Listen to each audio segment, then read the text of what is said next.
لقب دے دیا ذوالبجادین، یعنی کہ دو چادر والے، اسی وقت لقب دے دیا.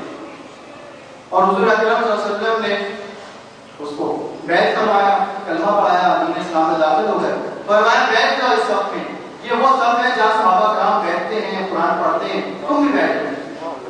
تربیت فرمائی. حدیث مبارکہ میں آتا ہے وہ صحابی رسول حضرت عبد الرحمن رضی اللہ تعالیٰ عنہ شوق سے قرآن مجید کی تلاوت کرتے تھے. بعض اوقات تو بڑی زور سے تلاوت کرتے تھے.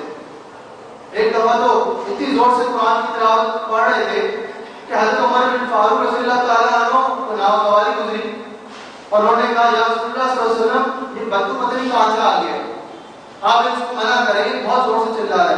نبی کریم صلی اللہ علیہ وسلم فرماتے ہیں خبردار عمر، یہ ہماری محبت میں آیا ہے سب کچھ چھوڑ چھاڑ کے، اور یہ اس نے تو اپنے گھر بار کو سب کچھ چھوڑ دیا ہے اور دین اسلام میں داخل ہو گیا، صرف ہماری محبت میں آئے گے، تو اس کو پڑھنے دو. تو خیر پڑھتے رہے. حدیث مبارکہ کے الفاظ ہیں کہ صحابی وہ کہتے ہیں یا رسول اللہ صلی اللہ علیہ وسلم لوگ جہاد پہ جا رہے ہیں، مجھے بھی اجازت دیں، میں چاہتا ہوں کہ دین اسلام کی راہ میں شہید ہو جاؤں اور اپنی جان آپ کے قدموں میں نچھاور کروں، مجھے اجازت دے دیں آپ کہ میں. نبی کریم صلی اللہ علیہ وسلم فرماتے ہیں اور دعا دیتے ہیں کہ اللہ میرے اس صحابی پہ کافروں کا خون حرام کر دے. اب یہ کہا تو صحابی رسول نے یا رسول اللہ صلی اللہ علیہ وسلم میں آپ نے یہ فرما دیا لیکن میں چاہ رہا ہوں کہ یہ مجھے شہید کرے، لیکن آپ کہہ رہے ہیں کہ کافروں پہ خون میرا حرام ہو جائے. حضور کی نگاہ دیکھیے، آپ نگاہ مصطفیٰ دیکھیے.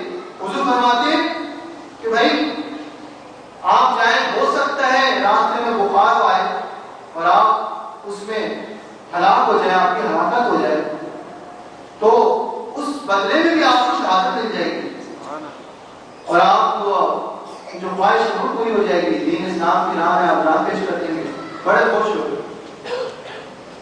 روایت میں آتا ہے کہ وہ صحابی اسی طریقے سے جیسے حضور اکرم صلی اللہ علیہ وسلم نے فرمایا تھا جہاد کے لیے نکلے، ابھی راستے میں تھے کہ علالت آئی اور بیمار ہوئے اور وہی وصال ہو گئے، شہید ہو گئے.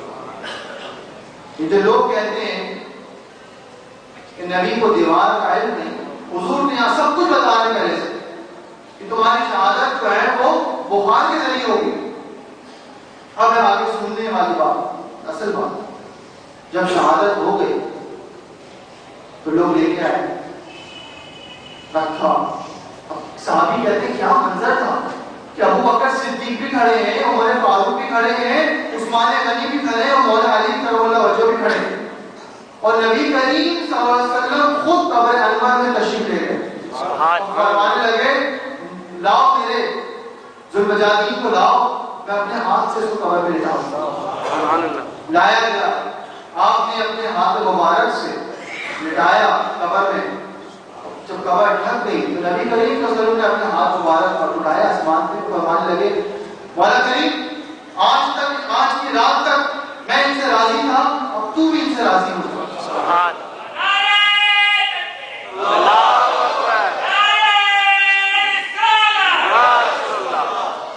حضرت عبداللہ مسعود رضی اللہ تعالیٰ فرماتے ہیں ہم تمام صحابی رش کر رہے تھے کہ کیا خوبصورت قبر ہے، کیا خوبصورت معاملہ ہے کہ نبی کریم صلی اللہ علیہ وسلم خود قبر شریف کو اتار رہے ہیں، اتارنے کے بعد دعا کر رہے ہیں کہ مولا میں آج رات تک اس سے راضی تھا، تو بھی اس سے راضی ہو.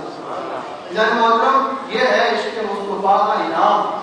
جو شخص اللہ کے نبی سے عقیدت رکھتا ہے، محبت رکھتا ہے، وہ یہ مت سمجھے کہ وہ غریب ہے تو کچھ نہیں اس کو ملے گا. ارے اللہ کے نبی کو تو یہ بھی پتا ہے کہ تم یہاں آئے ہو محفلوں میں ان کا ذکر سن رہے ہو، کیا کیا دل میں لے کے آئے ہو، کچھ نہیں چھپا ان سے، اپنے روزہ انور سے سب کچھ دیکھ رہے ہو. دیکھ رہی نہیں تو ہماری نگاہ نہیں دیکھ، ہماری عقل ہمارا دل نہیں سمجھ پا. اللہ تعالیٰ ہمارے دلوں میں سچا عشق رسول عطا فرمائے اور یہ صاحب مزار کے سب کے راستے کسی اللہ کے ولی کے سینے سے نکلتے ہی آپ کو مل سکتا ہے. اس کا ذریعہ یہی ہے اور تو کوئی ذریعہ نہیں. بلکہ شاہ عبد الفتاح دہلوی رحمۃ اللہ تعالیٰ علیہ بہت بڑا نام ہے. آپ فرماتے ہیں اپنی کتاب میں کہ میں ربیع الشریف میں ہر ربیع الاول میں کھانے پکواتا تھا، فاتحہ دلواتا تھا، لوگوں کو تقسیم کرتا تھا. ایک دفعہ میرے حالات خراب ہو گئے. بہت بڑا نام ہے عبدالرحیم محدث دہلوی رحمۃ اللہ تعالیٰ ہے، جن کے صاحبزادے شاہ ولی اللہ رحمۃ اللہ تعالیٰ ہے. اسلام مولوی کی بات نہیں ہے. وہ کہتے ہیں میرے پاس ایک مرتبہ پیسے نہیں تھے کہ حضور کی بارگاہ میں کچھ پیش کر سکوں. تو میں نے گھر میں ڈھونڈا تو مجھے چند چنے نظر آئے. میں نے اس کو ڈھونڈا اور میں نے اس کی فاتحہ دلائی. میں دعا کیا رسول اللہ صلی اللہ علیہ وسلم، جب میرے پاس کچھ تھا تو میں بڑے پیمانے میں کر دیتا تھا. آج چنے ہیں آپ کی بارگاہ میں پیش کر رہا ہوں، قبول فرمائیں. پیش ہو گئے. وہ کہتے ہیں کہ رات کو سویا اور میری قسمت جاگ گئی کہ نبی کریم صلی اللہ علیہ وسلم کی زیارت نصیب ہوئی. میں نے دیکھا دربار سجا ہے اور نبی کریم صلی اللہ علیہ وسلم تشریف فرما ہے. سارے صحابی سارے بیٹھے ہیں اور سب کی طرف سے جو انعامات آ رہے ہیں وہ دیے جا رہے ہیں حضور کی بارگاہ میں. میں نے دیکھا کہ میرے چنے سب انعامات سے اوپر رکھے ہیں اور حضور اکرم صلی اللہ علیہ وسلم مجھ کو دیکھ کے مسکرا. اور ایک مرتبہ تو میں نے دوسری روایت میں آتے ہوئے فرماتے ہیں کہ جب میں نے مراقبہ کیا تو میں نے دیکھا کہ نبی کریم صلی اللہ علیہ وسلم تشریف فرما ہے اور بہت سو کے لوگوں کے تحفے پیش کیے جا رہے ہیں، بہت سو کے رد ہو رہے تحفے. کسی کا اخلاص کم تھا، کسی کا پیسہ صحیح نہیں تھا، کسی کا کچھ کمی تھی. میں پریشان، مجھے میرے چہرے نظر نہیں آئے. جب میں زیادہ پریشان ہوا تو نبی کریم صلی اللہ علیہ وسلم تشریف لائے میرے پاس. فرمایا عبدالرحیم محدث دہلوی تم پریشان کیوں ہوتے ہو؟ تمہارے چہرے تو میرے سیدھے ہاتھ نہیں کر سکتے. تو یعنی محترم یہ جو آپ کچھ بارگاہ میں پیش کرتے ہیں نا، لنگر شریف میں شرکت کرتے ہیں، چاہے 10 روپے بھی کرتے ہیں، یقین جانیے جب آپ کی نیت پاک ہے تو انشاءاللہ حضور کی بارگاہ میں آپ حال میں قبول ہوتے ہیں. یہ مت سمجھیے گا کہ پیسے کم دے رہا ہوں، یہ مت سمجھیے گا کہ کچھ زیادہ خدمت نہیں کر رہا. دل میں یہ رکھیے اس کی بارگاہ میں پیش کرتا ہوں، کیا نیت ہونی چاہیے. تو اللہ تعالیٰ ہمیں طور طریقے سکھا. اللہ تعالیٰ حضور کا سچا عشق ہمارے دل میں نصیب فرمائے. اتنا عشق عطا فرمائے کہ پورے معاشرے کی گندگی کو بھی ہم دھو سکیں اور قبر کے وقت بھی جو ہمارا اصل مقصد ہے کہ ہمارے نبی کریم صلی اللہ علیہ وسلم کی ہمیں زیارت نصیب ہو جائے، وہی اصل میرا پار والی کیفیت ہے. تو میری دعا ہے کہ اللہ تعالیٰ اس محفل مبارکہ میں جن لوگوں نے خدمت کی ہے دعائیں